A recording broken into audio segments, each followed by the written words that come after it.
Hello बच्चों, IIT JEE maths academy में सभी का स्वागत है। तो बच्चे सभी लोग कैसे हो आप लोग? सभी अच्छे? चलो बहुत बढ़िया बात है। नाउ कैसी चल रही है आपकी जेईई एडवांस को लेकर के तैयारी और रैंकर प्रैक्टिस सीरीज को आप किस तरह से सॉल्व कर रहे हो? डेली आपको एक ही डीपीपी सॉल्व करना है एज ए एग्जाम की तरह, और आपको 1 आवर का टाइम लेते हुए सॉल्व करना है। ठीक है बच्चों? और बाकी रूटीन में आप अपनी जो जेईई एडवांस की तैयारी कर रहे हो उसको आप करते जाइए। ठीक है, ऐसा नहीं है आपको पर डे एक से ज्यादा डीपीपी सॉल्व मत करिए, मैं ये सजेस्ट नहीं करूंगा आप लोगों को ना। अगर आप करते हो तो it depends on your thinking level, है ना, उस पर डिपेंड करता है और आपकी प्रैक्टिस पे डिपेंड करता है ना। ठीक है, नाउ तो स्टार्ट करते हैं। आज की इस वीडियो में डिस्कस करेंगे हम डे 20 का टास्क, अपना DPP number 20।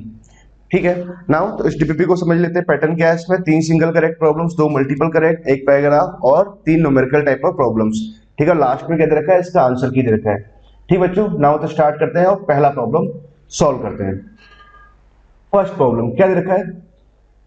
Suppose ABC in triangle ABC with side length ABC ना, द फॉलोइंग कंडीशन या फॉलोइंग इक्वेशन होल्ड ट्रू, है ना। ये कंडीशन ट्रू आ रही है, मतलब ये इसके बराबर आ रहा है, ये इसके बराबर आ रहा है, ये इसके बराबर, और सब ऐसे दे रखा है बराबर। इफ एबीसी बराबर 4 है तो K1 K2 K3 का वैल्यू फाइंड आउट करना है। देखो ये सबसे आसान प्रॉब्लम है, इससे आसान प्रॉब्लम कुछ भी नहीं हो सकता है ना। कॉस से हमारे पास में कितना दे रखा है? कोसाइन रूल लगाते हैं, तो हम क्या करेंगे? B square plus C square minus of A square upon में 2 times of A B C लिखे, 2 टाइम्स ऑफ बी सी, तो ये बन जाएगा 2 times of A B C, plus में K1 यहाँ से लिखा। सिमिलरली अगर इस वाले पार्ट को लिखोगे तो आपको साइन रूल लगाते हुए यहाँ बी स्क्वायर आ जाएगा, अपॉन में आ जाएगा 2 times of A B C आ जाएगा, प्लस में यहाँ K2 आ जाएगा। नाउ अगर हम इसको लिखते हैं तो ये आएगा A square plus B square minus of C square upon में कितना बनेगा? 2 times of A B C plus K3। ठीक है, ऐसे कुछ आ जाएगा। और नाउ यहाँ पे क्या लिखा हुआ? A square plus B square plus C square upon में कितना लिखा हुआ? 8 लिखा हुआ है। अच्छा, A into B into C का वैल्यू कितना दे रखा है? 4 दे रखा है, तो मतलब यहाँ पर इसकी वैल्यू 4 रखी, आपने इसकी वैल्यू भी 4 रखी। और आपको एक बात तो समझ में आ गया कि अरे यार ये सब तो 888 बन रहा है, तो देखो एक काम कर सकते हैं, K1 निकाल सकता हूँ क्या? बहुत आसानी से निकाल सकते हैं, इसको उधर ट्रांसफर कर देते हैं। जब ट्रांसफर कराएंगे तो A square plus B square plus C square, base तो सेम है, न्यूमरेटर डायरेक्टली सब्ट्रैक्ट हो जाएगा, minus B square minus C square plus में ए स्क्वायर अपॉन में कितना आ जाएगा? 8 आ जाएगा। चलो K1 को ही सॉल्व किया पहले, तो हमने बी स्क्वायर सी स्क्वायर कैंसिल हो गया, दैट इज 2 स्क्वायर बाई 8 आ गया, और दैट इज यहाँ से कितना आ गया? ए स्क्वायर बाई 4 आ गया। ठीक है, K1 ये आ गया। K2 हमारे पास आप लिखोगे, सिमिलरली लिख सकते हैं बी स्क्वायर बाई 4। K3 लिख सकता हूं मैं सिमिलरली सी स्क्वायर बाई 4। तो ये क्वेश्चन तो बच्चों सभी बच्चों से बनना चाहिए था। K1 K2 K3 हमारे पास कितना आ जाएगा? नीचे तो बन जाएगा 4 ऊपर बन जाएगा एबीसी का होल स्क्वायर। एबीसी का वैल्यू 4 दे रखा है, तो यहाँ 4 स्क्वायर आ जाएगा, इसका वैल्यू आ जाएगा 1/4। सबसे आसान प्रॉब्लम, तो कितना आया इसका आंसर? डी आया। मतलब सभी तरह की प्रॉब्लम्स है ना, आसान डिफिकल्ट जैसे एग्जाम में रहती है ना।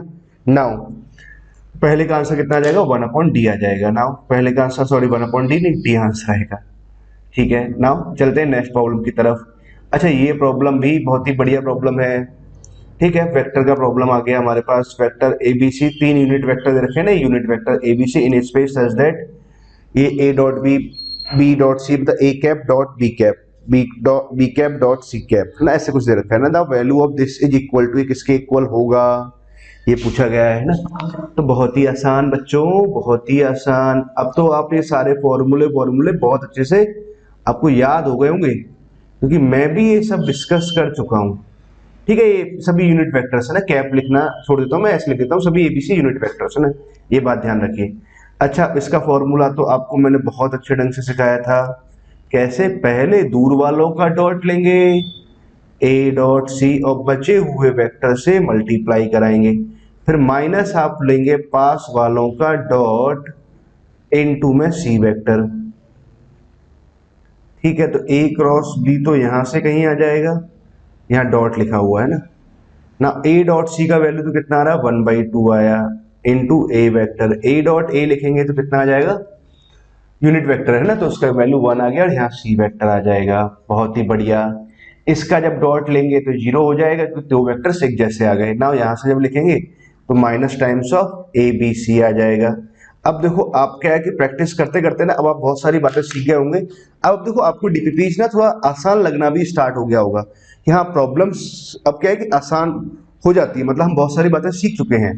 अब देखो बॉक्स ऑफ एबीसी निकालना है, एबीसी यूनिट वेक्टर है, A dot B dot C दे रखा है, वही बॉक्स ऑफ एबीसी कैसे निकालेंगे, तो बहुत बढ़िया तरीका सिखा रखा है आप लोगों को कि भैया इन सब की अगर वैल्यूज दे रखी है तो ये वाला तरीका लगाओ। याद कैसे रखते हैं, ए बी सी वेक्टर, पहले इन तीनों वेक्टर्स को 3 बार लिख दो, ऐसे लिख दिया हमने 3 बार। फिर क्या कराएंगे, पहली वाली रो को पहले वाले वेक्टर से डॉट ले लो, A dot A dot A dot, दूसरी रो को बी दूसरे के साथ डॉट ले लो, बी डॉट, है ना, तीसरी रो को तीसरे वेक्टर के साथ डॉट ले लेते हैं। ठीक है, अब देखो बहुत ही आसान सा दे ही रखा था, ए डॉट ए तो कितना आ जाएगा, 1 आ जाएगा, सबका वैल्यू कितना 1/2 दे रखा था, 1/2 यहाँ रख दिया, यहाँ 1/2 रख देंगे, यहाँ 1 आ जाएगा, यहाँ 1/2 आ जाएगा ना, यहाँ 1/2 आएगा, यहाँ 1/2 आएगा और यहाँ 1 आ जाएगा। अरे सर जी ये डिटरमिनेंट तो बहुत आसान सा, मैं आसानी से एक ही बार में सॉल्व कर लूंगा इसको, तो 1 इंटू, ठीक है, इसको इधर मल्टीप्लाई किया, इसको इधर मल्टीप्लाई किया, सब्ट्रैक्ट कर दिया तो कितना आ गया 3/4, डायरेक्ट ही लिखा करो 1/2, है ना। अब क्या कराएंगे, इसको इधर मल्टीप्लाई कराएंगे तो 1/2, इसको इधर मल्टीप्लाई कराएंगे तो 1/4, 1/2 में से 1/4 सब्ट्रैक्ट कराएंगे तो 1/4 बचेगा, प्लस 1/2। अब क्या है यहाँ पे लिखा, तो इसको मल्टीप्लाई किया 1/4, इसको मल्टीप्लाई किया तो -1/2, तो ये आ गया -1/4। ठीक है बच्चों, ना तो बात आपको समझ में आई, तो ये 3/4 बना और यहाँ से कितना बनेगा -1/8 और -1/8, तो भैया ये कितना आ जाएगा -1/4 आ जाएगा। सिंप्लीफाई करेंगे तो कितना आ जाएगा 1/2 आ गया। बॉक्स ऑफ एबीसी का होल स्क्वायर कितना है 1/2 है, स्क्वायर रूट लेंगे तो 1/2 आएगा, मतलब इसका वैल्यू आ जाएगा 1/2। और जब यहाँ पुट कर दिया तो बच्चों कौन सा आंसर आ गया, इसका आंसर -1/2 आंसर इसका आ गया। समझ गए आप मेरी बात, बहुत ही बढ़िया। तो सेकंड का कौन सा ऑप्शन करेक्ट रहेगा, बी। सेकंड का बी नहीं दिया, डी दे दिया मैंने। डी क्या दे रखा है, ऐसा क्या है डी में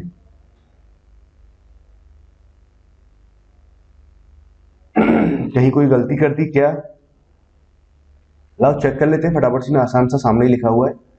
1 - 1/4 करेंगे तो 3/4 यहाँ से आ जाएगा, -1/2 हमने यहाँ से लिख दिया, इसको उधर मल्टीप्लाई कराएंगे तो 1/2 -1/4 कितना आ जाएगा 1/4 ही आ जाएगा। ठीक बात है, 1/2 हमने यहाँ से लिखेंगे, इस रो और कॉलम को छोड़ दिया तो 1/4 -1/2 किया तो माइनस का 1/4 यहाँ से आ जाएगा, माइनस का 1/8 और माइनस का 1/8 यहाँ से आया तो कितना आ जाएगा 1/4 ही आएगा ना, -1/8 है ना, ठीक है, तो माइनस का 1/4 यहाँ से आएगा, दैट इज 2/4 यहाँ से बना और ये 1/2 आया ना, सही है 1/2 ही आएगा ना, कहीं कोई दिक्कत नहीं ना, आंसर की में थोड़ा चेंज रहेगा उसको चेंज कर देंगे ना, बी आंसर आएगा, सही है ना। लिख लेते हैं सेकंड का आंसर, ये कुछ गड़बड़ है ना। मूव करते हैं, देखो आप लोग जानते हो इस प्रॉब्लम को सॉल्व कर लोगे ना, कहीं कोई गलती करी है तो आप मुझे मैसेज कर देना, मैसेज जरूर करना कहीं गलती हुई है तो ना, ताकि मैं इसको आगे इंप्रूव कर सकूं, ताकि नेक्स्ट टाइम फिर क्या है कि इसमें ही गलतियां ना जाए ना या फिर मैंने कोई गलती करी तो मैं उसका ध्यान भी रखूंगा। चलो बात को आगे बढ़ाते हैं। How many matrices X order 3x3 with entry 0 1 2 3 are there for which sum of diagonal entries x into X transpose is 7। भाई डायगोनल एंट्रीज का सम कितना आना चाहिए, 7 आना चाहिए। तो अब देखो हमारे पास में क्या दे रखा है, पहले तो मैट्रिक्स x में ले लेता हूँ ना, तो मैट्रिक्स x जब लेंगे तो a1 b1 c1 a2 b2 c2,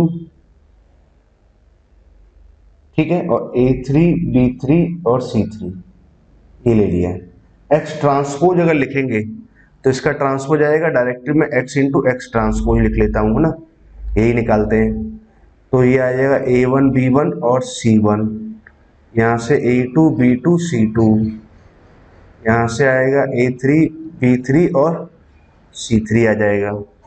ठीक है, नाउ मल्टीप्लाई करते हैं, हमें सिर्फ diagonal for which sum of diagonal entries, sum of diagonal entry, सिर्फ डायगोनल एंट्रीज से मतलब है, मतलब फर्स्ट रो को फर्स्ट कॉलम से मल्टीप्लाई कर देते तो a11 बन जाएगा पहला एलिमेंट, तो ये आएगा देखो a1 square b1 square c1 square. ये वाला एलिमेंट जब निकालना है तो इस सेकेंड रो को सेकेंड कॉलम से मल्टीप्लाई कराओगे तो यहाँ बनेगा a2 स्क्वायर b2 स्क्वायर और c2 स्क्वायर। ऐसे थर्ड को थर्ड से मल्टीप्लाई कराएंगे, अब आपको बात समझ में आ गई कि भाई डायगोनल एंट्रीज कितनी आ जाएंगी, a1 square, b1 square, c1 square, फिर यहाँ से बनेगा a2 square, b2 square, c2 square, फिर यहाँ से बनेगा a3 स्क्वायर, यहाँ रहा वो a3 स्क्वायर, b3 स्क्वायर और c3 का स्क्वायर। डायगोनल एंट्रीज का सम कितना आ रहा है, 7 आ रहा है। ठीक है, और इसकी जो वैल्यू है वो कितना है, 0, 1 और 2 दे रखी है, मतलब ये 0, 1 और 2 ऐसे कुछ हो सकता है।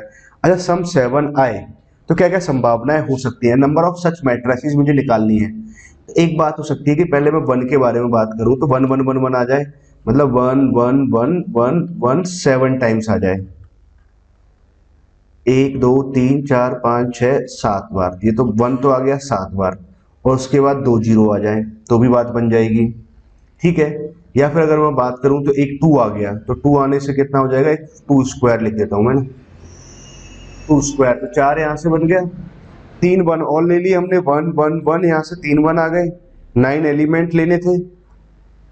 ठीक है, 9 एलिमेंट से है ना। अब क्या रहेगा, 5 हमारे पास 0 0 0 0 0 0 0 0 ऐसे आ जाए, जीरो के स्क्वायरिंग का सम कराएंगे तो ये 0 आ जाएगा, मतलब 5 0 यहाँ से आ गई। ठीक है, 3 1 यहाँ से आ गई। और कोई संभावना हो सकती है क्या, 2 2 आ सकते हैं क्या, नहीं आ सकते। ठीक है, यही 2 संभावना रहेंगी। इसे करस्पॉन्डिंग अगर मुझे मैट्रिक्सेस बनानी है तो ये कितना बनेगा, कितने एलिमेंट है, 9 एलिमेंट है, कितने तरीके से इनको इंटरचेंज कर सकते हैं, 7 फैक्टोरियल बाई 2 फैक्टोरियल, ये एक जैसे थे, ये एक जैसे थे, इससे डिवाइड लगा दिया, तो यहाँ से तो 9 8 7 फैक्टोरियल तो कट हो गया, 2 यहाँ से आ गया, 2 से 4 बार कट हो गया तो 36 आ गया। ठीक है, अगर यहाँ से अगर देखें तो भैया 9 फैक्टोरियल अपॉन में यहाँ से क्या कराएंगे, 3 फैक्टोरियल बाई 5 फैक्टोरियल। ठीक है, तो यहाँ से अगर मैं लिखूं तो कितना आ जाएगा, 9 8 7 6, यहाँ से लिखा।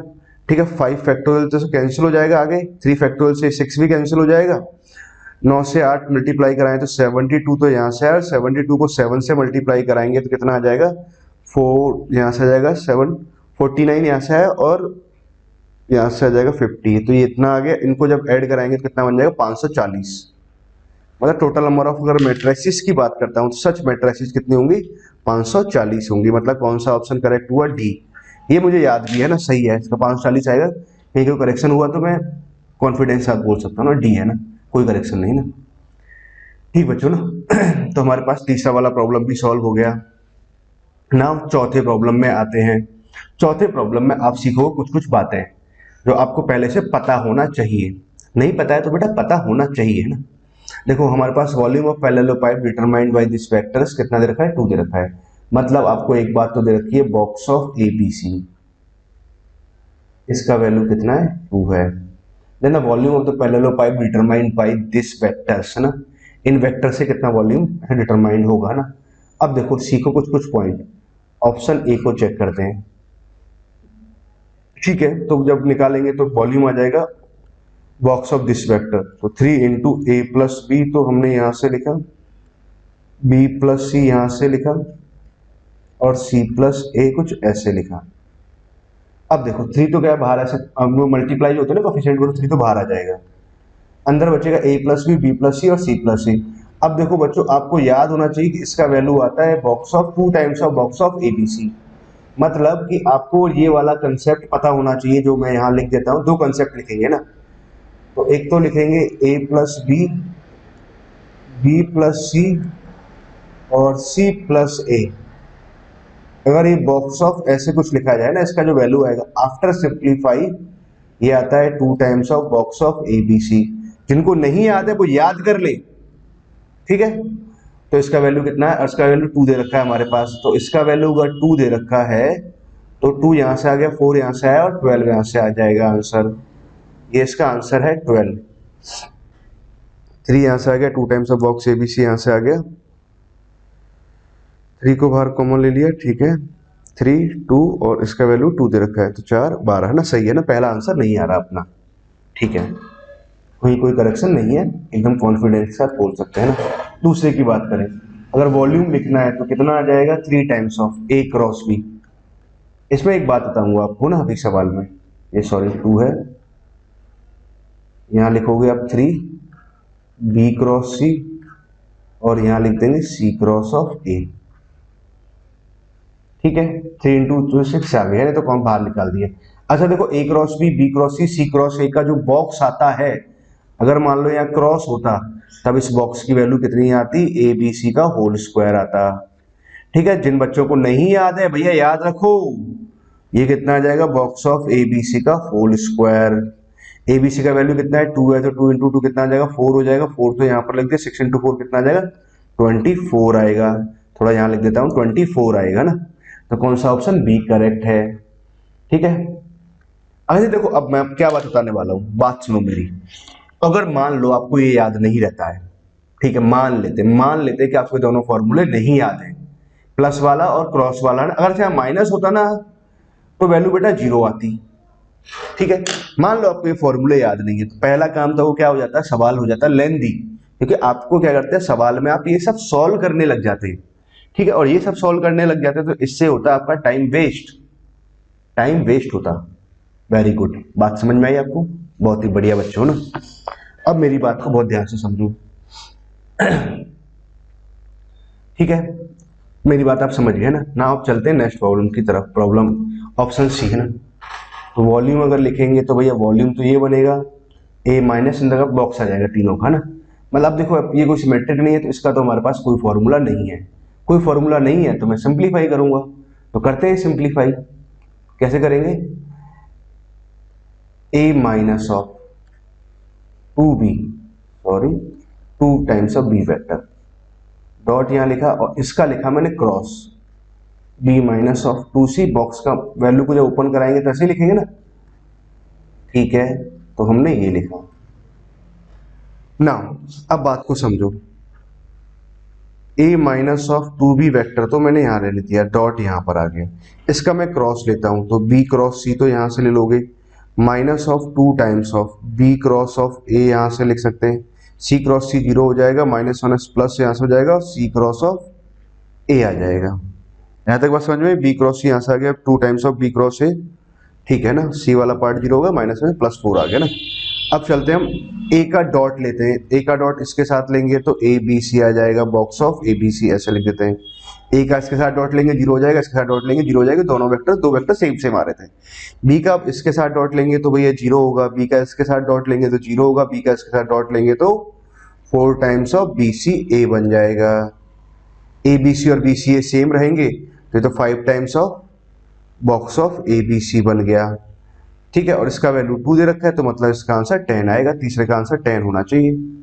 ठीक है, 10 नहीं दे रखा है तो मतलब थर्ड ऑप्शन भी अपना गलत हो जाएगा। क्या बात है, चलो चेक करता हूं एक बार कहीं से, फिर से चेक कर लेते हैं। ए माइनस ऑफ 2 भी लिखा है हमने, बी माइनस ऑफ 2 सी और सी माइनस ऑफ 2 ए लिखा हुआ है। बी का सी के साथ क्रॉस किया, बी का ए के साथ क्रॉस किया, सी का यहाँ क्रॉस कराएंगे तो सी क्रॉस सी तो जीरो हो जाएगा, माइनस माइनस प्लस हो जाएगा, 4 टाइम्स ऑफ ये आ जाएगा ना। ठीक है ना, कहीं कुछ गलती कर रहे हैं क्या, हाँ गलती तो शायद मैं कर रहा हूँ ना, मुझे याद भी आ गया गलती है ना। जब मैं यहाँ इसको जब तीसरे के साथ डॉट लेंगे ना तो माइनस तो यहाँ पर आ रहा है पहली बात, और यहाँ पर BCA बनेगा तो यहाँ 8 टाइम्स बना, सॉरी बच्चों ना बहुत ही गलत बात है ना, यहां से आ जाएगा और ये माइनस ऑफ 7 टाइम्स ऑफ ये बना। ठीक है, और यहाँ पे 2 बनेगा और इसका आंसर 14 आएगा। 14 आएगा तो मतलब -14 आएगा, वॉल्यूम निकाल रहे हैं तो पॉजिटिव रहेगा। तो ठीक है, तीसरा वाला ये ऑप्शन सही है। ठीक, देखो आप भी जैसे मान लो ऐसे गलती कर रहे होते ना कि कुछ नहीं, तो आप भी उसे क्रॉस चेक करते हैं कि यार ये 14 दे रखा है, मैं 10 है, कैलकुलेशन मिस्टेक तो नहीं हुआ, तो चेक कर लेना चाहिए ना। जैसे कोशिश तो ये होनी चाहिए कैलकुलेशन मिस्टेक ही ना हो ना। डी, डी वेक्टर नहीं, डी ऑप्शन। डी को समझो 3a माइनस बी ऐसे कुछ दे रखा है ना, तो सेम पैटर्न पे दे रखा है 3a माइनस बी डॉट, तो 3b minus C vector cross 3c minus of A vector, शायद ऐसे ही लिखा हुआ मेरे ख्याल से ना, 3b माइनस सी 3c माइनस डी। अब देखो सेम प्रॉब्लम है, आसान प्रॉब्लम है ना।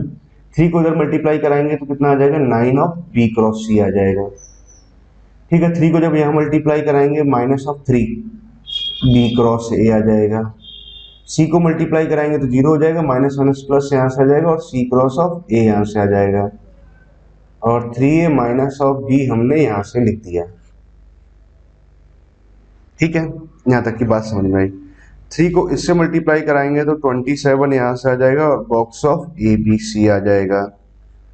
3 का जब इसके साथ डॉट लेंगे 0 हो जाएगा, इसके साथ डॉट लेंगे तो 0 0 आ जाएगा, ठीक बात है। अब देखो b का इसके साथ डॉट लेंगे तो 0 हो जाएगा, b का इसके साथ डॉट लेंगे 0 हो जाएगा, और b का इसके साथ डॉट लेंगे तो माइनस का आ जाएगा BCA। और BCA और लिखो और CAB लिखो तो बात एक ही है, मतलब ABC लिखो ना, तो ये तो कितना बन जाएगा 26 बॉक्स ऑफ ABC आ जाएगा। बॉक्स ऑफ ABC का वैल्यू 2 दे रखा है तो 2 यहाँ पुट कराएंगे तो कितना आ जाएगा, ये 52 आ जाएगा।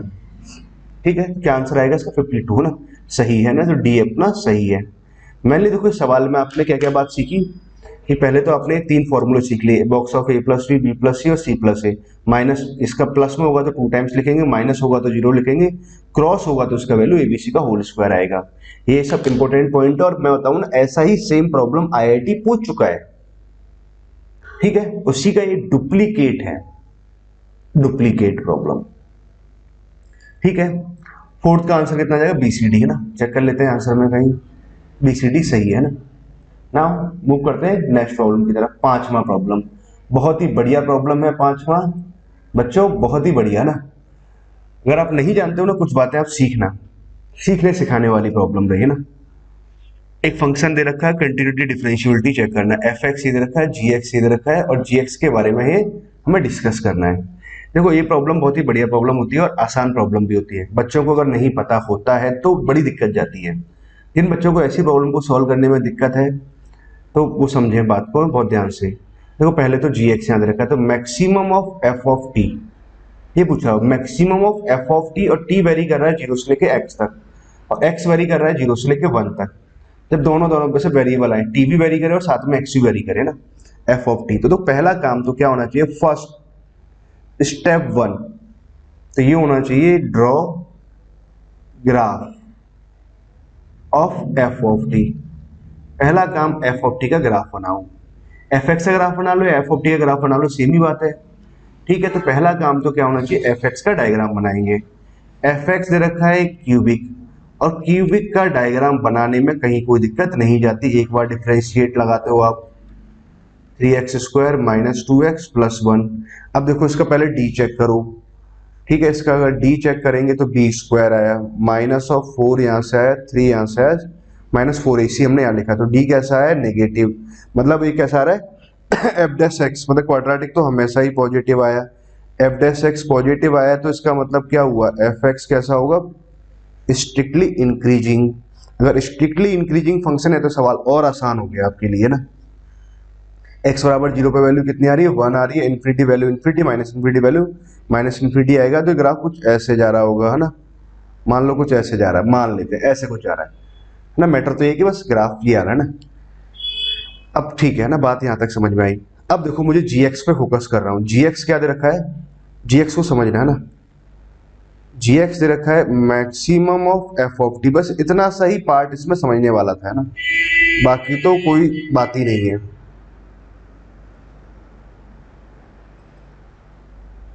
ठीक है ना, और 3 माइनस एक्स यहाँ दे रखा है, 3 माइनस एक्स, और x दे रखा है 1 और 2 के बीच में।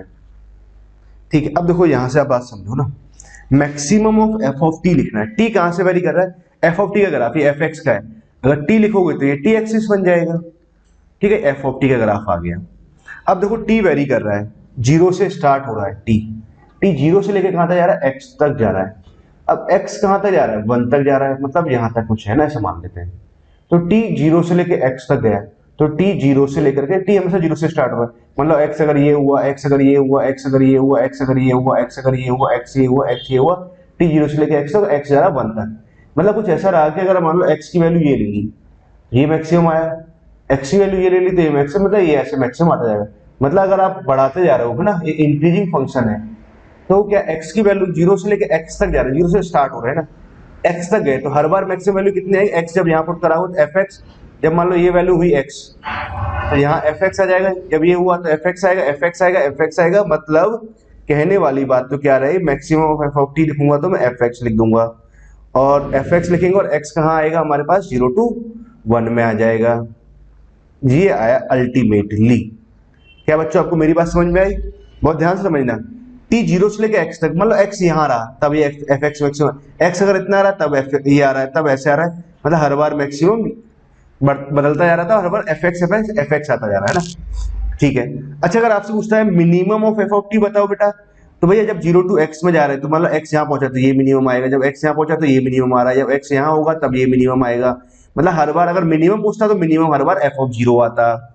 थोड़ा और क्लियर कर दिया मैंने आप लोगों को ना। और आगे डेफिनेशन क्या दे रखा है, 3 माइनस एक्स और x 1 और 2 के बीच में दे रखा है, दिस इज gx। ठीक है, ये gx दे रखा है ना, gx से आगे अब fx को मैं यहाँ पे लिख लेता हूँ प्रॉपरली।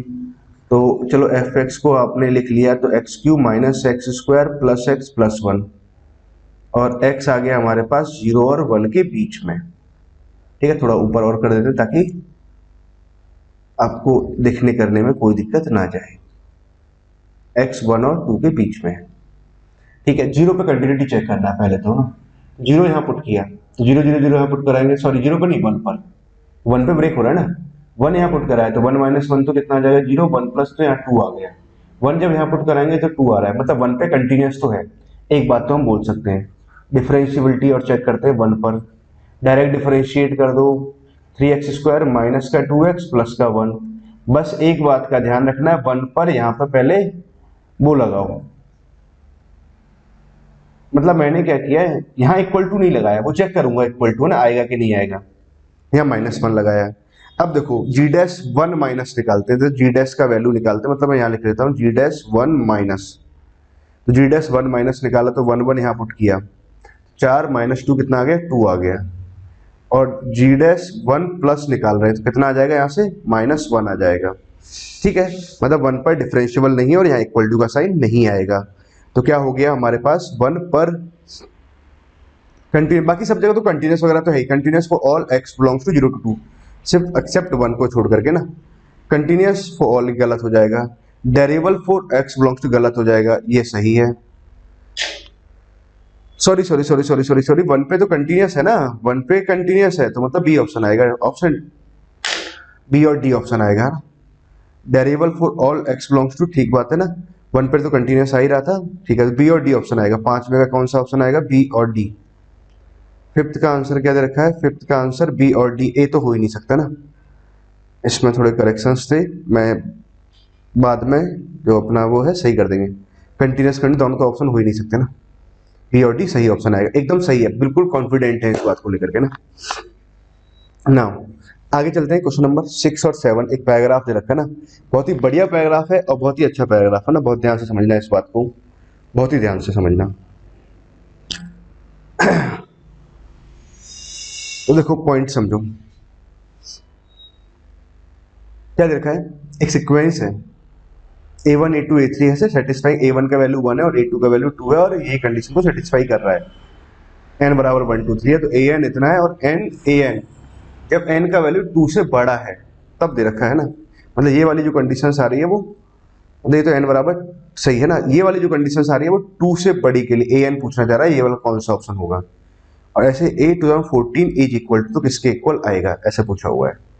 ठीक है ना, बहुत ध्यान से समझो, क्या दे रखा है हमारे पास में an प्लस 2, a1 a2 का वैल्यू पता है, a1 का वैल्यू 1 है, a2 का वैल्यू 2 है, थोड़ा ध्यान में भी रखा आपने ना, क्या दिया है an प्लस 2 बराबर में कितना है 2 times of a of n plus 1 plus of an, ये आ रहा है। एक काम किया, एलसीएम लिया, an प्लस 2 an को इधर मल्टीप्लाई कर दिया, an plus 1 minus of an plus 1 और an, ये क्या लिख दिया समझाता हूँ, एलसीएम लिया तो इधर आया, इस टर्म को इधर लेके आ गए और यहाँ 2 आ गया। ठीक है, इन दोनों का डिफरेंस ऐसे कांस्टेंट आया। ठीक है, अब देखो बात को समझो, इसको अगर समझे तो ये n, अगर इसको देखें तो ये इसमें एक कम लिखा है ना, n प्लस 2 में एक कम यहाँ लिखा है, n प्लस 1 में एक कम यहाँ लिखा है, मतलब हम डिफरेंस मेथड लगा सकते हैं ना डायरेक्ट। तो मैंने क्या किया, n बराबर 1 पुट करा, n बराबर 1 पुट करते हैं तो यहाँ कितना आ जाएगा a3, यहाँ 2 आ जाएगा, यहाँ 2 आ जाएगा और यहाँ 1 आ जाएगा, इसका वैल्यू कितना है 2 आया। n बराबर, अब मैंने 2 पुट किया, 2 पुट करने से तो यहाँ 4 आएगा, यहाँ 3 आ जाएगा, यहाँ 3 आएगा और यहाँ 2 आ जाएगा, इसका वैल्यू 2 ही रह जाएगा। ऐसे चलते गए है ना, n बराबर n पुट करा, a of N plus two, a of N plus one, मतलब उसको ऊपर को एज इट इज लिख दिया मैंने ना, ए एन प्लस वन और ए एन बराबर टू आ गया। ठीक है, नाउ एक काम करते हैं, सबका सम करते हैं। तो वो टर्म्स ऐसे कट रही हैं, बस इतना ही देखना था, ये टर्म यहाँ से, ये टर्म यहाँ से कैंसिल हो जाएगा। मतलब क्या रहा हमारे पास में, इसको मैं यहाँ लिखता हूँ ना, ऊपर की साइड लिखते हैं, हाँ यहाँ लिखते हैं। तो a of N plus two into A of N plus one, यहाँ से आया minus a two a one, है ना, ये आ गया। और ये बना हमारे पास में माइनस टू, तो हमने यहाँ लिखा, ठीक है। और यहाँ से कितना आ जाएगा, ये ए टू ए वन यहाँ रखा, two two two two two n बार जब जोड़ेंगे तो ये कितना आ जाएगा, टू एन आ जाएगा। ए वन का वैल्यू वन था, ए टू का वैल्यू टू था, पुट करके ये आ गया। मतलब अगर हम बात करें ए ऑफ एन प्लस टू और ए ऑफ एन प्लस वन बराबर कितना आ जाएगा, टू। ओके ठीक है, तो ये कितना आ जाएगा, टू प्लस टू एन आ गया। ठीक है, मतलब अगर बात समझी जाए तो a of N plus to अगर मैं समझूं तो टू यहां से कॉमन ले लेते हैं, एन प्लस वन अपॉन में कितना आ गया, ए एन प्लस वन आ गया। ये आया हमारे पास, तो ये रिजल्ट आया। A of N plus two कितना होगा, ठीक है, ये रिजल्ट आ रहा है। नाउ अब देखो, ए ऑफ एन प्लस टू का रिजल्ट को अगर देखें तो रिजल्ट तो हमारे पास ये आया। ये कहना चाह रहा है ए ऑफ एन हम मुझे निकालना है ना। एक काम करते हैं, इस बात को थोड़ा सा नीचे खिसका देता हूं और फिर से मैं दोबारा लिखता हूं ना, ताकि अपना यहां देखते करते रहे ना। A of N plus two हमारे पास ये आया, A of N plus two कितना आ गया, two times of N plus one upon में कितना है, ए एन प्लस वन आया। पहला काम तो मैंने क्या किया, एन को रिप्लेस कराया एन माइनस टू से, कि ए एन निकालना है। तो ए एन यहाँ पे लिखा, टू टाइम्स ऑफ एन को एन माइनस टू से रिप्लेस कराएंगे तो यहाँ एन माइनस वन आ जाएगा, और वही सेम टर्म्स एन को एन माइनस टू से रिप्लेस कराएंगे, यहाँ एन माइनस वन आ जाएगा। ठीक है, ये अपना आंसर आ गया। ए एन को देखो in terms of A N minus one देखें तो नहीं आ रहा, अच्छा अपॉन में, जबकि ए एन माइनस वन ना, अगर ए एन का रिलेशन अगर एन माइनस वन के फॉर्म में लिखना था तो ये अपॉन में आना था, जबकि यहाँ मल्टीप्लाई में आ रहा है। अच्छा एन माइनस टू ऐसे रखा है, तो एक काम करते हैं, यहाँ से मैं एक काम इसको और सिंप्लीफाई करता हूँ, two of N minus one. ठीक है, समझना बात को, ए एन का वैल्यू कितना आ रहा है, टू टाइम्स ऑफ समथिंग, मतलब two times of something, two times of N minus one, तो जो टर्म यहाँ लिखा है उससे कम, और नीचे उसका लोअर सबसेट ऐसे लिखा हुआ, मतलब ए के फॉर्मेट में। मतलब मैं क्या कहना चाह रहा हूँ, इसकी अगर मैं वैल्यू लिखूँ, ए एन का वैल्यू अगर मैं लिखूँ यहाँ पर, तो टू टाइम्स लिखूंगा, जो टर्म यहाँ लिखा हुआ उससे एक कम यहाँ लिखेंगे, एन माइनस टू। ठीक है, और ये एन माइनस टू यहाँ लिखा हुआ तो नीचे लिखेंगे ए ऑफ एन माइनस टू। ठीक है, टू से तो टू कैंसिल हो गया, ये ऊपर चला जाएगा, मतलब ए एन बराबर तो कितना आ जाएगा हमारे पास में, आ जाएगा एन माइनस वन अपॉन में एन माइनस टू, और इन टू में कितना आ जाएगा, ए ऑफ एन माइनस टू आ जाएगा। ठीक है, ए एन बराबर ये आया। ठीक है, समझे आप मेरी बात को, ए एन बराबर कितना आ जाएगा हमारे पास, n minus one upon n minus two, और ए ऑफ एन माइनस टू आ रहा है, मतलब option C is correct option.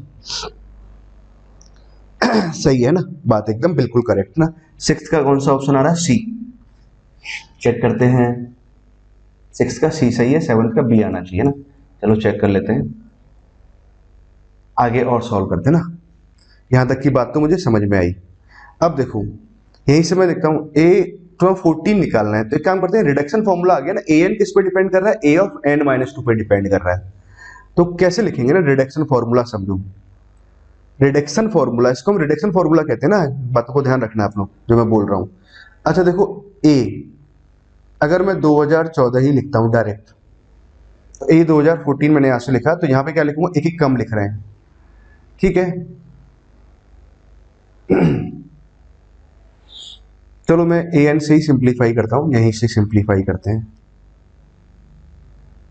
Sorry, A N बराबर कितना है, N minus one N minus two, into में कितना है, A of N minus two आया, ये है ना। अब मुझे देखो एन कैसा है, टू से बड़ा होगा तभी ये रिलेशन होल्ड होगा ना, ये बात तो सही है। अब मैं एक काम करता हूं, क्या क्या काम कर सकते हैं हम लोग, अब ए ऑफ एन माइनस टू को लिखना है, तो देखो ए एन को मैंने कैसे लिखा है, यहाँ एक कम, यहाँ उससे एक और, यहाँ एक कम लिखा, यहाँ उससे एक कम यहाँ लिखा, और जो यह टर्म यहाँ वो उसका लोअर सबसेट बना दिया मैंने, है ना। अब समझना बात को, बहुत सिमेट्री से लिख रहे हैं ना। अब चाहे तो देखो ए ऑफ एन माइनस टू यहाँ से निकाल दो, तो अगर ए ऑफ ए एन का वैल्यू मैं यहाँ लिख लेता हूँ, चलो, और आपको यहीं से समझा देते हैं। N minus one, N minus two और ए ऑफ एन माइनस टू यहाँ लिखा। डायरेक्ट ना लिखना चाहो तो ऐसे भी लिख सकते हैं भाई आपको ना। अगर मान लो मुझे ए एन को उसको पूरा सिंप्लीफाई करके लिखूँ तो एन माइनस वन अपॉन में कितना N minus two into A of N minus two, है ना। और ए ऑफ एन माइनस टू अगर मुझे लिखना है तो एन की जगह मैं क्या पुट कर दूंगा, एन माइनस टू पुट कर दो। तो एन माइनस टू यहाँ पुट कराएंगे तो यहाँ कितना बनेगा, एन माइनस थ्री बनेगा। यहाँ एन माइनस टू पुट कराएंगे तो एन माइनस फोर बनेगा। यहाँ ए ऑफ एन माइनस फोर आ जाएगा। अच्छा, ए ऑफ एन माइनस फोर का वैल्यू पुट करना है तो एन की जगह एन माइनस फोर पुट कर दो, तो यहाँ बन जाएगा एन माइनस फाइव और यहाँ बन जाएगा एन माइनस सिक्स। ठीक है, चलते जाएंगे पुट करते जाएंगे ना। अब देखो हमें से दो दो कम होते जा रहा है, दो कम यहाँ से हुआ, दो कम यहाँ से हुआ, दो दो कम होता जा रहा है। तो लास्ट में जब पहुंचेगा तो ये कहाँ पहुंचा, मान लो कि हमारे पास A4 पहुंचेगा ना, और A4 के बाद में A2 पहुंचेगा ना। A4 पहुंचा हमारे पास में, A4 हम निकालते हैं। A4 पे जब पहुंचेगा, A4 का वैल्यू क्या लिखेंगे, A4 का वैल्यू लिखूंगा मैं जब यहाँ 4 पुट कराऊंगा तो कितना आ जाएगा, लास्ट में जाके दो दो कम होते जा रहा है A4 और A2 यहाँ से हम लिख नहीं सकते ना। A4 क्या रहा होगा, 84 की टर्म की अगर बात करें तो A4 आ जाएगा। यहाँ पर जब पुट कराएंगे तो यहाँ 3 आ जाएगा, यहाँ 2 आ जाएगा और यहाँ A2 आ जाएगा। ठीक है, ये आएगा हमारे पास A4। ठीक, आई होप आपको ये वाली बात समझ में आई। अब क्या करना है, मुझे A2014 निकालना है, तो एक काम करते हैं, n की जगह 2014 पुट कर दो। तो यहाँ तो बन जाएगा 2013, यहाँ 2012, यहाँ आ जाएगा, दो दो कम होता जा रहा है ऊपर, है ना। तो 2011 आएगा, मैं डायरेक्ट ही लिख देता हूँ ना, और ऐसे 2011 यहाँ से आया, फिर 2009 आएगा और फिर 2007 आएगा। चलते जाएंगे तो और टर्म्स कुछ ऐसे आ रही हैं, 3 लास्ट में 3 जाएगा और लास्ट में यहाँ A2 आ ही रहा है। यहाँ भी दो दो टर्म्स कम होती जा रही हैं। तो 2010 यहाँ से आया, 2008 यहाँ से आया। ठीक है, चलते जाएंगे तो लास्ट में ये कितना आ जाएगा, 2 आ जाएगा। ठीक है, यहाँ तक की बात समझ में आई। ठीक है ना, ये अपना आंसर आ गया, 2014 आ गया। बट पूछा क्या उसने, एनसीआर के फॉर्मेट में पूछा हुआ है। तो एक काम करते हैं, इसको आगे सिंप्लीफाई करते हैं। एनसीआर अगर बनाना है तो यहाँ पे क्या होना चाहिए, डिक्रीजिंग नंबर्स होने चाहिए। मतलब 2013 है पर 2012 नहीं है, तो 2012 से मल्टीप्लाई डिवाइड कर दिया। यहाँ भी क्या है, 2010 नहीं है, 2010 से मल्टीप्लाई डिवाइड कर दिया। यहाँ 2008 नहीं है तो मल्टीप्लाई डिवाइड कर दिया। तो अब चलते जाएंगे तो यहाँ पर कितना आएगा, 4 नहीं है तो 4 से मल्टीप्लाई और यहाँ डिवाइड कर देंगे। ठीक है, 3, और लास्ट में कितना लिखा हो, A2 का वैल्यू कितना दे रखा है, 2 दे रखा है, और ये 1 आ जाएगा। ठीक है, तो A2 1 ऐसे कुछ लिखेंगे तो भैया ये तो हमारे पास में कितना बन जाएगा, 2013 का फैक्टोरियल।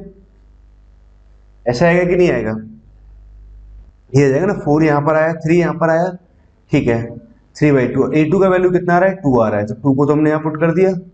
ठीक है, 1 मान लेते हैं 6 ना। फिर 2013 फैक्टोरियल तो यहाँ से आ गया। अब देखो बात को अगर समझे तो ये क्या बना हुआ है, 2012, 2010, 2008 डॉट डॉट डॉट लास्ट में 2 और 4 यहाँ पर आया ना। हमने क्या किया, 4 से मल्टीप्लाई कर दिया था, 2 से मल्टीप्लाई कर दिया ना। समझो पॉइंट को मैं क्या कहना चाह रहा हूं। 4 से मल्टीप्लाई मतलब एक टर्म 4 तो यहाँ ऑलरेडी हो गई है ना। 4 से जब अपने इधर बैलेंस करने के लिए 2 4 6 तो है ही ऑलरेडी, तो बैलेंस करने के लिए क्या किया, 4 से मल्टीप्लाई कर दिया। ठीक है, तो 4 स्क्वायर बन जाएगा। यहाँ पर एक ही 2 आ रहा है, एक ही 2 आ रहा है, तो मैंने क्या किया, बैलेंस करने के लिए 2 से मल्टीप्लाई किया और 2 से डिवाइड कर दिया, ताकि ये 2 स्क्वायर बन जाए, और ये 2 स्क्वायर बन गया। ठीक है, ऊपर क्या आ गया हमारे पास, एक 2 आ गया एडिशनली। ठीक है, एक 2 आया एडिशनल। बात समझे आप मेरी बात ना। 4 तक तो ठीक है, हमने मल्टीप्लाई डिवाइड करते गए, 4 यहाँ तक तो यहाँ 5 रहा होगा इससे पहले ना, तो 4 से ऊपर नीचे मल्टीप्लाई डिवाइड कर दिया। 3 था, 2 है, तो 2 पे कॉम्बिनेशन नहीं था, मतलब 2 परफेक्ट स्क्वायर में नहीं बन रहा था, 2 से मल्टीप्लाई डिवाइड करके ऐसे बना दिया ना। अब पॉइंट को समझो, ऊपर तो क्या लिखा हुआ है, 2013, ऐसे लिख सकते हैं। यहां से अगर देखें सबसे 2 कॉमन आ रहा है, 2 2 2 सबसे कॉमन ले लेंगे तो ये टर्म कितनी लिखी हुई है, 2 से लेके जा रहा है तो 106 टर्म्स है ना। 2 4 6 तो कितना 1006 टर्म्स, तो 2 पावर में कितना आ जाएगा, 1006 आ जाएगा, 1006। ठीक, और इसके कितना आ जाएगा, पावर इसका स्क्वायर लगा होता है, 2 2 सबसे बाहर निकालेंगे तो इसका स्क्वायर आ जाएगा। ठीक है, तो यहाँ बना 106, यहाँ बनेगा 1005, ठीक है, तो यहाँ कितना आ जाएगा, 1 आ जाएगा। अच्छा ध्यान से देखो, इसका होल स्क्वायर लिखा हुआ है। अच्छा यहाँ से अगर मैं 2013 अगर कॉमन ले लूँ, मतलब 2013 को बाहर निकाल दिया फैक्टोरियल से, तो यहाँ कितना आ जाएगा, 2012 फैक्टोरियल, ये आ गया। सही बात है, यहाँ लिख सकते हैं 2002 पावर में, है ना, 2012 ऐसे लिखा, ठीक है, इनटू में एक 2 चल ही रहा है ना। कैलकुलेशंस को बहुत ध्यान से देखना, यहाँ पे कुछ ऐसा है और इसको मैंने लिख दिया 1006 फैक्टोरियल का होल स्क्वायर। ठीक है, अब समझो पॉइंट को। क्या मैं इस वाले पार्ट को ऐसे लिख सकता हूं क्या, 2013 तो मैंने यहां लिखा, नीचे कितना आ जाएगा 2011 टू पावर में, और इसको हम ऐसे लिख सकते हैं 2012 सी 1006, ऐसा लिख सकते हैं। ठीक है, ऐसा लिख सकते हैं ना, मतलब ये आ गया 2012 सी 1006 ना, 2012 तो यहाँ से आ रहा है, 2012 कहीं एक यहाँ आ रहा है ना, 1006, 2013 नीचे 2012 है, 2013 नीचे 2011 है, तो 2013 और नीचे 2011 है ना, ये आ रहा है, मतलब ये आंसर आएगा। Option B is correct option. Clear बच्चों, आई होप आपको यहाँ तक की बात समझ आई होगी ना, बहुत ही बढ़िया ढंग से ना, बहुत ही बारीकियों का ध्यान देना था ना, बहुत बारीकी से सॉल्व करना था ना। इसका आंसर क्या दिया, सेवंथ का आंसर, सेवंथ का आंसर शायद बी है, जितना मुझे ध्यान आ रहा है, बी है ना। क्लियर है ना, क्लियर बच्चों ना सॉल्व कर लिया आप लोगों ने ना। तो इस पैराग्राफ को सॉल्व करके मजा आया होगा आपको ना। अच्छा, मजा तो आपको इस प्रॉब्लम को सॉल्व करके भी मजा आएगा। क्वेश्चन नंबर 8 बहुत ही बढ़िया प्रॉब्लम है, बहुत ही बढ़िया, मतलब इसकी तारीफ करूं ना कम है, मतलब इसमें मुझे ना 2-3 स्टार लगाने चाहिए। कारण क्या है, बहुत छोटा और फटाफट सॉल्व होने वाला और बहुत ही सोचने समझने वाला प्रॉब्लम। बात समझ में आई बच्चों आपको, बहुत ही छोटा और सोचने समझने वाला प्रॉब्लम। देखो बहुत ध्यान समझना, कंसीडर दिस, एक मैट्रिक्स रखा है, इन मैट्रिक्स में कुछ खूबियां हैं ना, यहाँ 0 0 1 1 3 1 1 ऐसे मैट्रिक्स भी, इसमें ये खूबी है कि यहाँ चारों एलिमेंट 0 0 हैं और ये एलिमेंट कुछ बराबर है ना। एक मैट्रिक्स सी दे रखा है 3x3 का है ना, a पावर 20 प्लस b दे रखा है, आपसे पूछा हुआ इसका वैल्यू क्या होगा। ठीक है, बहुत ध्यान से समझना, बहुत ही ध्यान से। पहले तो मैं मैट्रिक्स सी लिखता हूं, मैट्रिक्स सी है क्या एक्चुअली में। मैट्रिक्स सी है C11 C12 C13 C21 C22 C23 C31 C32 और C33। This is the matrix C. पूछा क्या गया आपको, C22 C33, मतलब इन दोनों का मल्टीप्लाई, इन दोनों का मल्टीप्लाई का सब्ट्रैक्शन आपसे पूछा गया है कि इसका वैल्यू कितना आएगा, 2 पावर m आ रहा है इसका वैल्यू। ठीक है, ये बताइए आप लोग। तो देखो बच्चों, जिन्होंने अगर सॉल्व नहीं किया है ना और वो सॉल्व कर रहे हैं पहली बार, उन्होंने सिर्फ सॉल्यूशन ही देख रहे हैं, तो मैं उनसे ये रिक्वेस्ट करूंगा कि भैया पहले आपने पूरा से सॉल्व करो, इस पे अपना माथा लगाओ, 10-15-20 मिनट सोचो, देन जाके आप प्रॉब्लम को आसानी से सॉल्व कर पाओगे। अब देखो इसका आंसर बहुत छोटा, एक लाइन का आंसर है। अब देखो पहले आता देखो सी मैट्रिक्स कितना दे रखा है, a पावर 20 दे रखा है प्लस b, और आपको इसका वैल्यू पूछा हुआ है, और ध्यान समझना, a पावर 20, तो पहले तो काम तो मैं क्या करूंगा, पहले a पावर 20 निकाल दूं, उसमें b जोड़ दें, तो b जब जोड़ेंगे तो इन एलिमेंट a पावर 20 जब मैं निकाल दूंगा है ना, निकाल चुके होंगे, उसमें जब b जोड़ेंगे तो इन एलिमेंट पे कोई खास फर्क नहीं पड़ा होगा, तो 0 0 0 जोड़ा होगा संगत एलिमेंट्स में, करस्पॉन्डिंग एलिमेंट्स में ना, तो 0 0 जो आपने जोड़ दिया होगा। मतलब क्या हुआ, यहाँ तक की बात आपको क्लियर हुई। तो पहले मैं a पावर 20 निकालू और फिर उसमें क्या करेंगे, जो एलिमेंट आएंगे इसको उधर मल्टीप्लाई कराएंगे, इसको उधर मल्टीप्लाई कराएंगे और सब्ट्रैक्ट करके लिख देंगे। बात समझिए आप लोग, सही है ना, यहां तक अपना आंसर आ जाएगा ना। अब देखो बात को समझो, पहला काम तो क्या करना है, मुझे इसका जो वैल्यू लिखना है ना, तो देखो मैं यहां समझा रहा हूं, ए स्क्वायर निकाला पहले तो मैंने, भाई ऑब्वियसली a पावर 20 निकालना है तो सिमेट्री के बेसिस पे पहले आप a स्क्वायर निकालोगे, फिर a क्यू निकालोगे, a पावर 4 निकालोगे।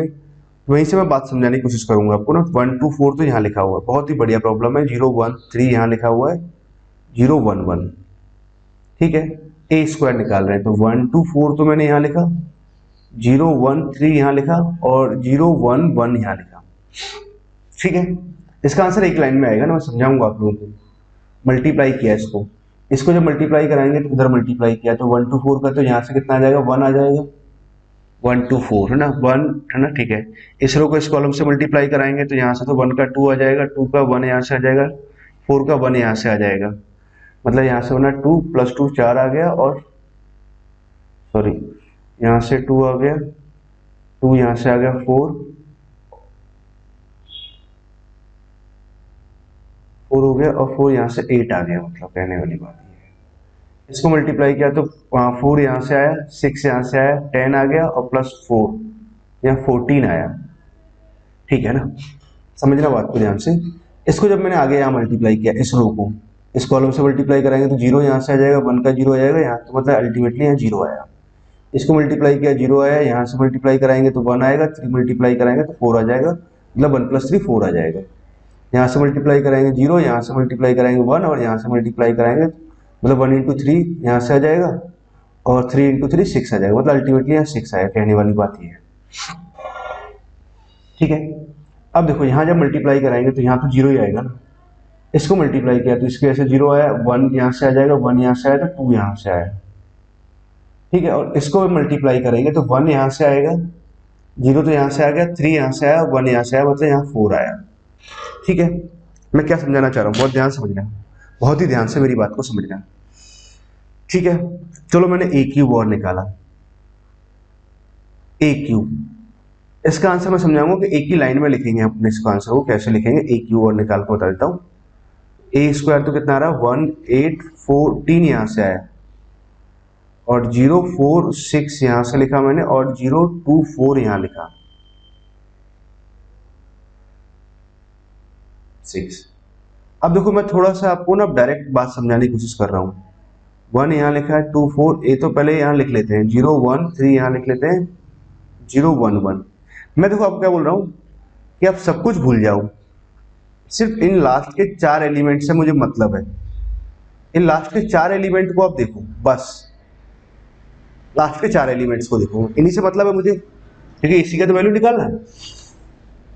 अब देखो इनके 4 एलिमेंट से अगर मतलब है तो मुझे ये वाला एलिमेंट चाहिए, मतलब 2 2 एलिमेंट। तो सेकंड रो को सेकंड कॉलम से मल्टीप्लाई किया तो 2 को मल्टीप्लाई किया 0 आया, यहाँ से मल्टीप्लाई किया 4 आएगा, यहाँ से 1 मल्टीप्लाई तो 10 आ जाएगा यहाँ पर, ठीक है।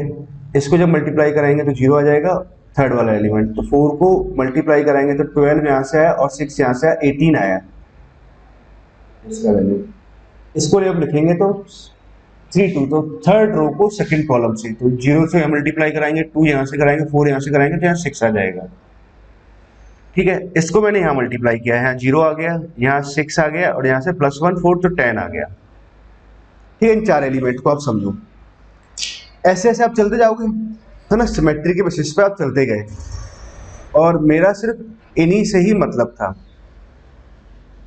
चलो मैं ऐसे यहाँ ऐसे बढ़ाते हुए यहाँ पर बराबर ऐसे लिख देते हैं, और लास्ट के इन 4 एलिमेंट्स को समझते हैं ना। ए पार्ट 20 में ना, ए पार्ट 20 हमने निकाला, उसमें फिर बी जोड़ देंगे, तो बी जोड़ने पर इन एलिमेंट में कोई खास फर्क नहीं पड़ेगा, ठीक है। अब देखो बात को समझिए ना, बात को समझना है कि हो क्या रहा है, कि यहाँ कुछ कुछ एलिमेंट्स आ रहे हैं, उनको छोड़ देता हूँ मैं, मतलब नहीं है मुझे। अच्छा देखो इसकी वैल्यू निकालो आप थोड़ी देर के लिए। इसका वैल्यू जब निकालेंगे तो कितना आएगा, इसको उधर मल्टीप्लाई किया, इसको उधर मल्टीप्लाई किया, तो यहाँ से कितना आ जाएगा, ये आ जाएगा, मैं यहाँ लिख रहा हूँ, यहाँ से कितना बना 16, माइनस यहाँ से कितना बनेगा 12, ये बना, तो यहाँ से कितना आया, एक्चुअली में ये कितना है 4 आया, 4 आ गया, ठीक है। इसको उधर मल्टीप्लाई किया तो यहाँ से कितना बना, इसकी वैल्यू निकाली ए क्यू का, इसको उधर मल्टीप्लाई किया, इसको उधर मल्टीप्लाई किया, तो यहाँ से कितना आ रहा है 100 यहाँ से आया, इसको उधर मल्टीप्लाई किया तो 18, 54 का डबल कितना हो जाएगा 90,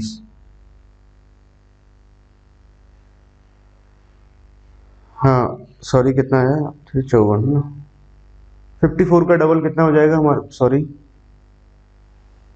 18 × 6 करेंगे ना, हाँ 54 का डबल हो जाएगा 108, है ना, सही है। 108 को यहाँ सब्ट्रैक्ट कराएंगे तो 108 तो यहाँ से आया, ये आ गया -8 आया, ठीक है। अब देखो बात समझो, ए की बात समझो, तो यहाँ से देखो इसकी वैल्यू निकालो, तो यहाँ से कितना आ रहा है -2 आ रहा है, ठीक है। यहाँ से अगर वैल्यू निकालूं तो कितना आ रहा है -2² लिख लेता हूँ उसको मैं, इसको -2³ लिखा, -2³ लिखा। ऐसे ही आप चलते जाओगे तो a पावर 20 में जब मैं लिखूंगा तो क्यूब लिख रहे हैं तो देखो -2³ a स्क्वायर लिख रहे हैं तो -2²। तो जब a पावर 20 निकाला इसमें ये सब एलिमेंट जोड़ दिए ना, b वाले एलिमेंट जोड़ दिए, फाइनली एक्चुअली ये वैल्यू कितना बना, -2 पावर 20 बनेगा कि नहीं बनेगा भाई। इसका जो वैल्यू आएगा ये बनेगा ना -2 पावर 20, तो -2 पावर 20 बना तो भैया ये कितना बना, 2 पावर 20 बना। और 2 पावर 20 बना तो अब देखो ये अपना आंसर हुआ, तो m का वैल्यू कितना आ जाएगा, 20 आएगा, ये अपना आंसर हुआ। समझ गए बात को। अच्छा अगर आप बात को समझे कि a पावर 20 प्लस का b मुझे लिखना है, ठीक है, इसका जो वैल्यू लिखना है, तो भैया इसको तो मैं डायरेक्ट ऐसे बोल सकता हूँ ना, C22 और C33, इसको उधर मल्टीप्लाई किया, इसको उधर मल्टीप्लाई किया, C32 और C23। इस केस में अगर बात करें तो भैया ये तो क्या बनेगा, अपना डिटर्मिनेंट ऑफ a पावर में कितना बन जाएगा, 20 बनेगा कि नहीं बनेगा, यही तो आ रहा है आंसर। ठीक है, तो इसको आप सोचिएगा कैसे आएगा ना, ये आपके लिए टास्क है। ठीक है, मैंने आपको एक्सप्लेन कर दिया ना, क्लियर। बहुत ही बढ़िया प्रॉब्लम था ये, बहुत ही बढ़िया। क्लियर बच्चों, आई होप को यहाँ तक की बात समझ में आई होगी ना, क्लियर है ना चलते हैं नेक्स्ट प्रॉब्लम की तरफ। ये प्रॉब्लम भी छोटा सा आसान सा प्रॉब्लम है, इसमें तो कहीं कोई दिक्कत नहीं है ना, ये सबसे बनना चाहिए था ये प्रॉब्लम। क्या देखा, find the value of this, इसका वैल्यू निकालना है हमें। तो क्या करेंगे आप लोग, i बराबर 0 to 1, तो हमारे पास ऐसे कुछ लिखा हुआ है tan इनवर्स ऑफ x। एक काम करते हैं, इसको सिंप्लीफाई करते हैं। tan इनवर्स ऑफ, इसको मैं ऐसे लिख सकता हूँ भाई, 0 to 1 में पॉजिटिव आएगा तो डायरेक्ट ऐसे कोई दिक्कत नहीं है, तो नीचे ले गए ना dx। ठीक बात है। अब क्या किया, 0 to 1 तो मैंने ऐसे लिखा, tan इनवर्स x यहाँ लिखा। एक काम करते हैं, इस वाले टर्म को मैं लिख लेता हूँ, माइनस साइन यहाँ से कॉमन ले लेते हैं, तो x और 1 माइनस एक्स यहाँ लिखा। ठीक है, तो ऊपर वाले 1 को मैं क्या लिख सकता हूँ, x minus of 1 minus X यहाँ लिख सकते हैं। तो ये क्या बन जाएगा, tan inverse x minus tan inverse of x minus Y upon 1 plus X Y. मतलब मैंने क्या किया, सॉरी ऊपर मैं लिखता हूँ 1 माइनस एक्स और प्लस एक्स, ऐसे लिख देते हैं। ठीक है, ऐसे कुछ लिखा तो जो tan inverse of x plus Y का फॉर्मूला बन रहा है, तो ये क्या बन गया हमारे पास, tan inverse of x plus Y, नीचे आ गया 1 माइनस एक्स इंटू वाई, तो x प्लस वाई dx, ये तो ये बन गया। अच्छा इसको अगर आप ध्यान से देखें तो भैया ये क्या बना हुआ है, ये तो कुछ ऐसे बना हुआ है, f x upon f x plus f of a plus B minus x और integration a to b d x.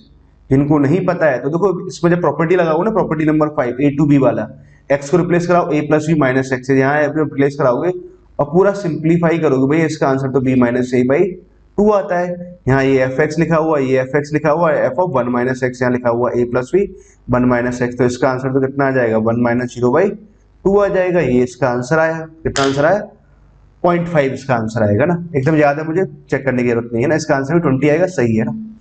चलो ठीक है, समझ गए बात को, ये वाला प्रॉब्लम आपको बहुत ध्यान रखना था। नाउ अब चलते हैं हम नेक्स्ट प्रॉब्लम की तरफ, क्वेश्चन नंबर 10वां। देखो ये क्वेश्चन ना बहुत ही बढ़िया, अपना शानदार प्रॉब्लम, बहुत शानदार, कुछ नई नई बातें सीखो, मजा आ जाएगा कुछ प्रॉब्लम को जब मैं सॉल्व करूंगा ना, सॉल्यूशन देख करके मजा आ जाएगा। अरे सर जी कितना, मतलब एक लाइन में आपने सॉल्व कर दिया ना, और क्या आपने कुछ बात मुझे सिखा दी। चलो सीखते और सिखाते हैं। If the area of region निकालना है, ये ऐसे दो कर्व दे रखे हैं, is delta, then the greatest region of delta पूछा हुआ है। पहला काम तो देखो एरिया निकालना है, तो Y square is greater than equal to 4x, एक कर्व तो ये है, दूसरा कर्व है mod of Y less than equal to X plus 2y2। ठीक है, तो जब भी ऐसे हमें जब डायग्राम बनाना होता है तो पहला काम तो हम क्या करते हैं, हमेशा इक्वल टू के लिए डायग्राम बनाते हैं।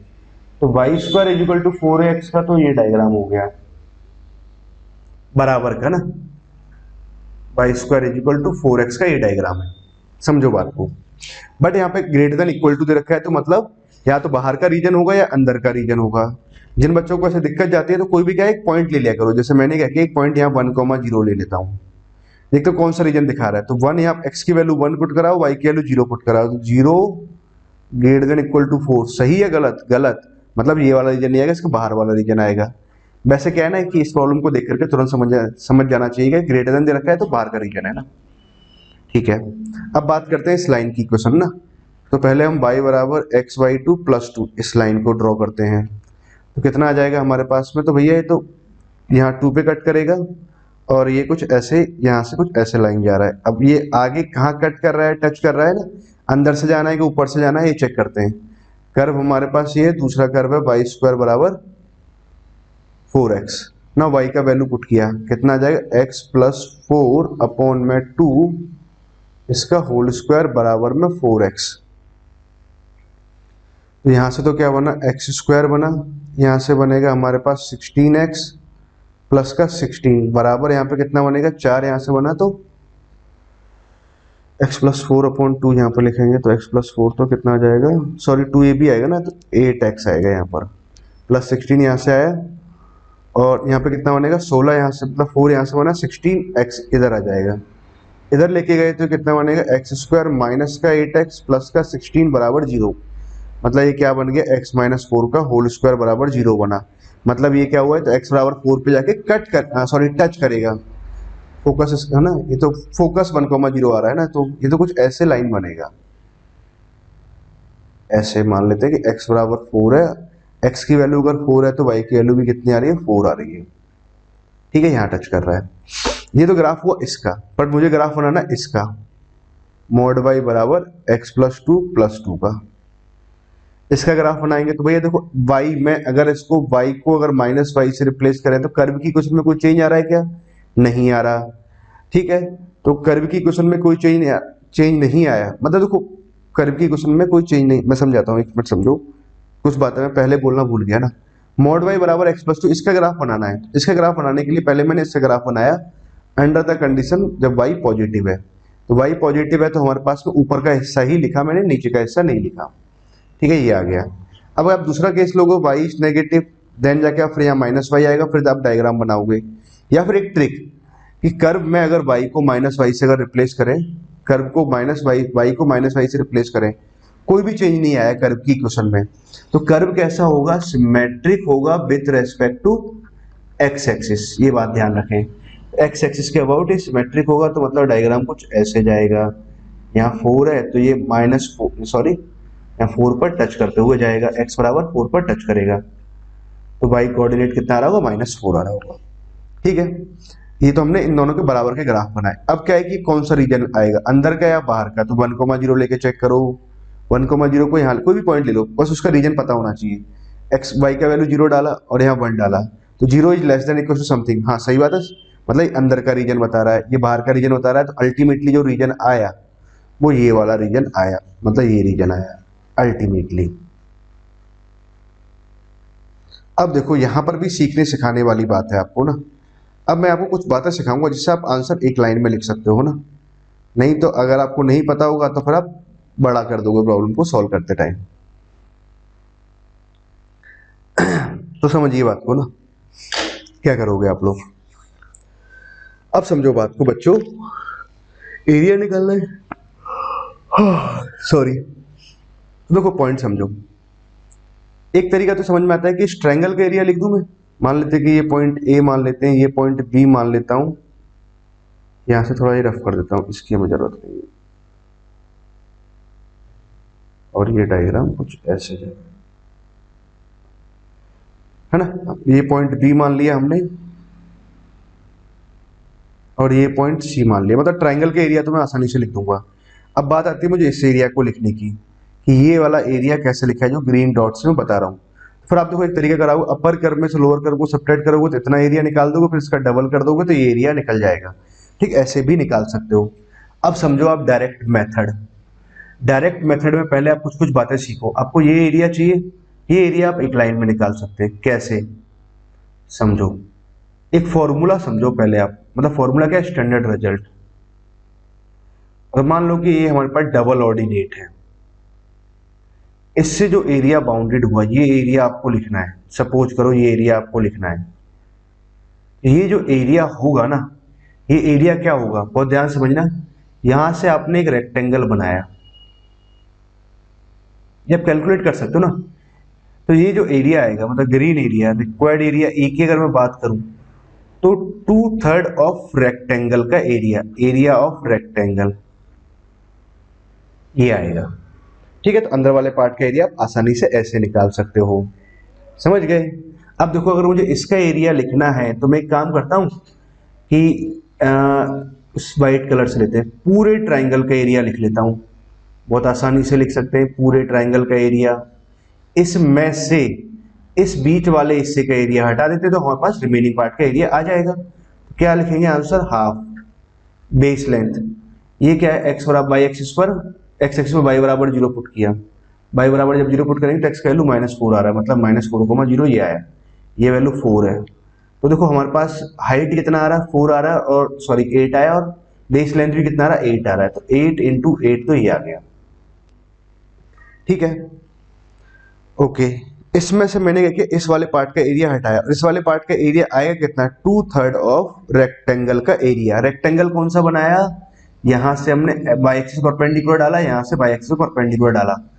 ठीक है, तो जब परपेंडिकुलर डाला तो भैया ये लेंथ तो 4 आई, और हाइट कितनी आई, 8 आई हमारे पास में, तो 4 इंटू 8 ये आंसर आएगा।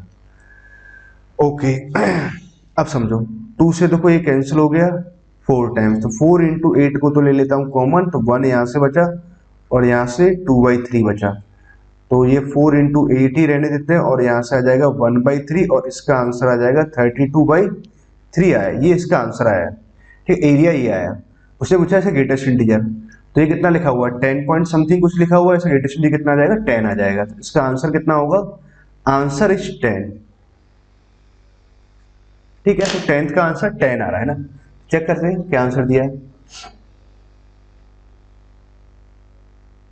10th का आंसर 10 है ना, बिल्कुल सही।